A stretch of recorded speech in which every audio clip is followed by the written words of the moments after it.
Guys, here's a little tech tip for you.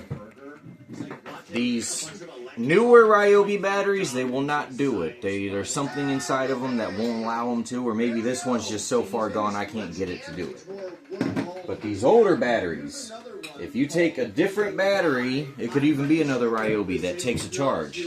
This one does not take a charge no more. You put positive to positive and ground to ground for about 15 seconds and then throw it right on your charger. As soon as you do that, they will start charging again. It is a very flexible sauce.